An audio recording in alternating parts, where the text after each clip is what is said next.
ভারতের অন্ধ্রপ্রদেশে আতশবাজির কারখানায় ভয়াবহ বিস্ফোরণে ২১ শ্রমিক নিহত হয়েছেন। গুরুতর আহত হয়েছেন আরও ৮ জন।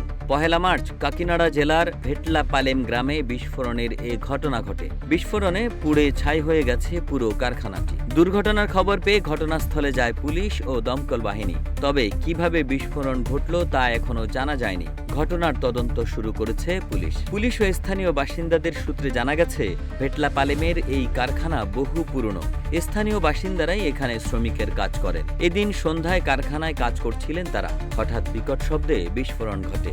দ্রুত আগুন ছড়িয়ে পড়ে, কালো ধোঁয়ায় ঢেকে যায় পুরো এলাকা। বিস্ফোরণের শব্দে ছুটে যান স্থানীয় বাসিন্দারা। তারাই উদ্ধার কাজ শুরু করেন। এরপর খবর দেওয়া হয় পুলিশে। কিছুক্ষণের মধ্যেই ঘটনাস্থলে হাজির হয় পুলিশ এবং দমকলের বিশাল বাহিনী। শুরু হয় উদ্ধার কাজ। ঘটনাস্থলেই ২১ জনের মৃতদেহ উদ্ধার করা হয়। আহতদের ভর্তি করা হয় কাকিনাড়ার সরকারি হাসপাতালে। হাসপাতালের সুপার জানিয়েছেন, ৯০ থেকে ১০০% দগ্ধ অবস্থায় ৮ জনকে ভর্তি করা হয়েছে।